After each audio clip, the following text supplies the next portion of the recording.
Hello, my name is Joe Galvin, and I'm the HUD Midwest Regional Administrator for the U.S. Department of Housing and Urban Development. We have been highlighting a number of communities and organizations throughout the Midwest as we've started to talk about what type of good work is occurring throughout our region. This is especially true when we talk about commemorating Public Service Recognition Week. We want to shine a spotlight on the great work underway as we confront this unprecedented pandemic. My staff and I have been talking to a number of mayors across the Midwest and governors and your staffs. And we've been talking about all the good work of the people, those who have put themselves at the front line of working to help ensure that the residents are being taken care of. It helps us to truly realize that all of us are in this together. My guest today is David Northern Sr.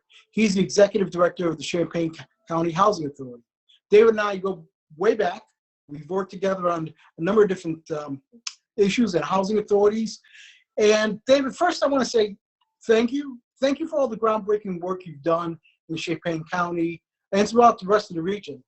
You've always stepped up to the plate to help the most vulnerable among us, and you've always had an unwavering commitment to our communities. So we want to say thank you, and thank you to your staff, because your staff, as they provide the services to your residents, they're on the front lines. They're on the front lines of exposing themselves to this COVID-19 virus.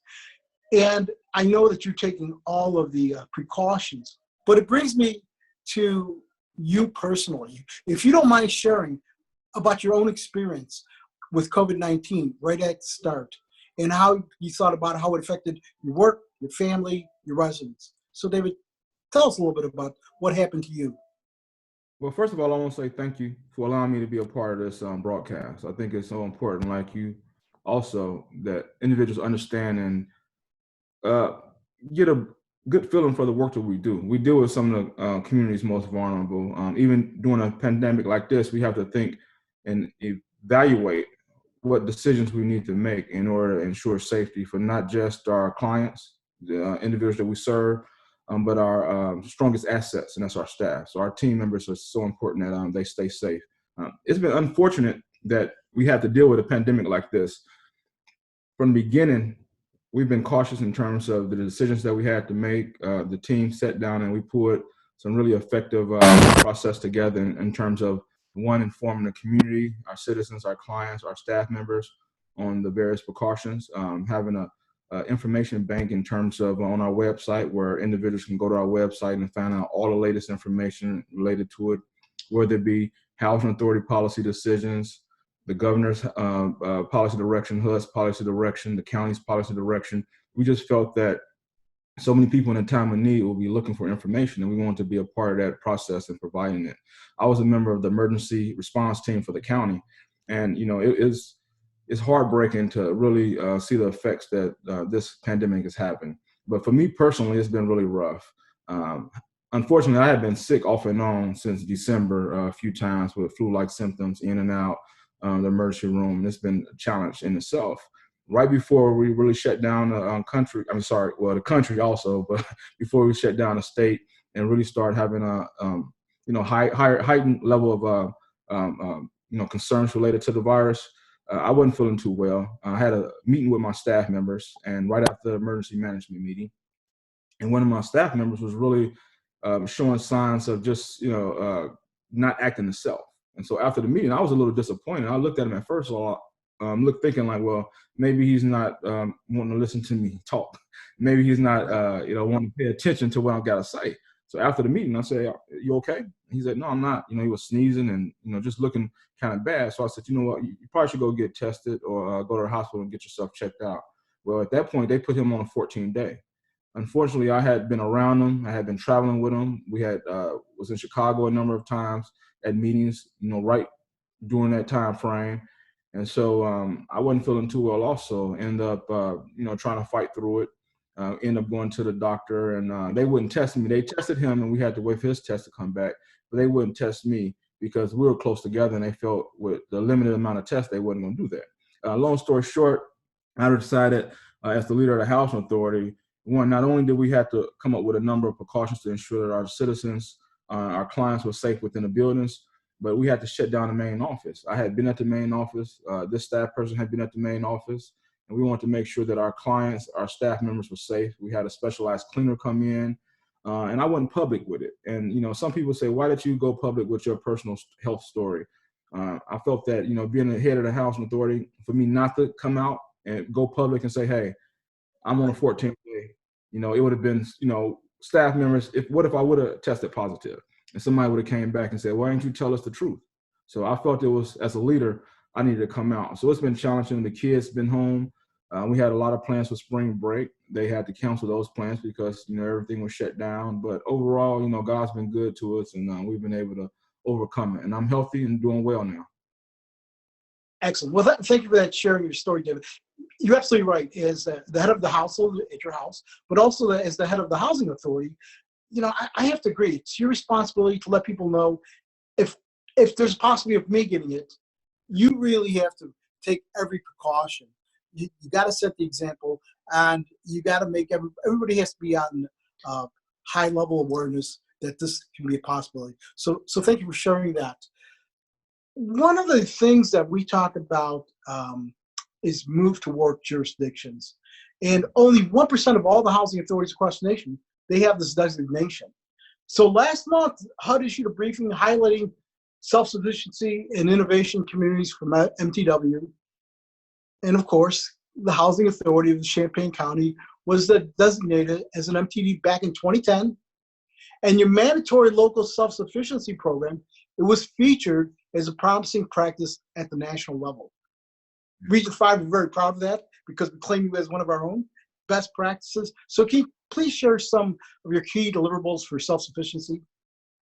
Well, you know, that's one program I'm so excited to be a part of. I've been in the housing industry over 25 years. And when I had an opportunity to come to an organization that had the Move to Work designation, you know, I felt like I've done Move to Work type work at other housing authorities, but having the freedom and the flexibilities to really focus on partners for the benefits of your community members. But when you talk about deliverables for our local self-sufficiency program, I think we really went above and beyond on the call of duty to ensure our clients have that opportunity and that ability to overcome those obstacles. We have a tiered rent system that we utilize. We also have a mandatory work requirements for anybody non-disabled that's 18 to 54 years old. If you're in our program, you have to work. You have to go to school. You know, we want to see progress. We have an 8-year term limit also. You know, so we have some aggressive policies, you know, to let our community members know and our citizens know. You know, I mean, it's only a limited supply of housing. It's only so much dollars to go around. And utilizing those flexibilities, we promote efficiency for our clients and help them move along that spectrum to self-sufficiency. But we also utilize our cost-saving benefits so we can limit the dependency on a tax dollar. With that said, you know, being aggressive in terms of development also, as an affordable housing developer, we have some non-federal dollars that, you know, we can lessen that dependency even further. Well, thank you for those highlights. Sounds like a lot of exciting things going on. I love the program, and we're going to continue to highlight the program in Champaign County. So one of the things that we've been doing in the Midwest, we've been having these forums across the 6 states on affordable housing. And a lot of it has been talking about the shortage of affordable housing and how do we go about providing it. One of Secretary Ben Carson's key initiatives to address the affordable housing shortage is the Rental Assistance Demonstration Program, RAD. Right? So RAD, it's proven to be a powerful tool for public housing authorities that try to work to preserve affordable housing, to serve more households and to maximize the impact of their existing commitment using limited federal resources. And there's been studies saying that without RAD, it would take 46 years for housing authorities to finance the same level of repairs and renewals. So can you tell me a little bit about what Champaign County is doing regarding RAD? Well, RAD's been a godsend to Champaign County. We closed on our last deal, RAD deal, in 2018, December 2018. So we have no more public housing. We're in the process of leasing up one of our RAD replacement properties, a brand new construction, 222 units, $25 million of affordable housing. We have a 3-story along with 2 small stories for individuals with disabilities. So our current RAD properties that we had as public housing that converted over, we were able to totally rehab them. And so they're in good shape. and we have no liens on those properties at all. So they're debt-free properties, was able to rehab it, and it's been great to save that tax dollar, to utilize the management flexibilities and the knowledge of our team members, to maintain it, along with capture the essence of being real affordable housing property managers. I've been in public housing, like I mentioned earlier, a long time, and just to be honest, it's not enough money to go around, right? It's just not. And so having RAD as a tool to not only free up some flexibility and really work hard for your community, but also giving housing authorities more leverage to utilize those properties to make the repairs necessary, instead of waiting, with their hands out for the federal government to help them, right? So it's that business mindset that we have now. And Secretary Carson has been aggressive in pushing that agenda, and so I was happy when we was able to have our last closing and say that we're public housing free. Our goal still is to deal with the most vulnerable. However, we're doing it in a more efficient and effective way. Yeah, well, you're absolutely right. When you can do it more efficiently, more people are served, and you alleviate some of the problems and some of the shortages of providing affordable housing. So, a lot of good stuff happening in your neck of the woods. Anything else you want to add that we haven't already covered? Well, as I talked about the business mindset, being an affordable housing developer, we currently have over $100 million of affordable housing development going on. And that's outside our traditional RAD or public housing type programs. Low-income housing tax credits, we receive 4.9% awards. We're working outside the county. And you talked about having MTW and those flexibilities. Part of our MTW program is, not just to focus on housing in Champaign County, but we know it's a number of rural areas throughout our state that has a need for affordable housing or quality, decent sanitary housing. And so the House of Champaign County stepped up with community partners, with IDA, the Illinois Housing Development Authority, and other development partners. And we have partnerships in developing 5 deals outside of Champaign County in rural areas and other areas. That's exciting, because those funds come back to help fund more properties and more opportunities for the county of Champaign. And that's exciting. Well, like I said before, we don't have to sit back and wait, for the next round of capital funds or things like that, when we can go out and make things happen. Most recently, the Housing Authority applied for a youth build grant. With all the construction that's going on, we're working toward having a Vision Center here. We received $1.5 million from the Department of Labor for youth build, and we're going to combine those efforts with our family self-sufficiency efforts and our development efforts, and just really create a great opportunity for our young people and our families here in Champaign County. Yeah, well, that's great news, and it's good news. We talked about the Vision Center for a while, and I'm sure once we get back in some fashion or form of normality, we'll push the Vision Center forward. It's going to be a good thing for all of you down there. So I want to say thank you, but before I shut off, where can the public go to stay apprised of your resources and opportunities? So could you say it again, sir? Give me your website. Okay. Our website is www.hacc.net. And one thing that's important, we really try to do a good job of getting our message out. I've always believed in going public. I always believed in, if you don't tell your story, somebody else will. And the story that we have to tell with the guidance of Secretary Carson and yourself for Champaign County is just amazing. I'm also the Senior Vice President of the Public Housing Authority Directors Association. In the year, I'll be the national president, hopefully, if my peers continually support me.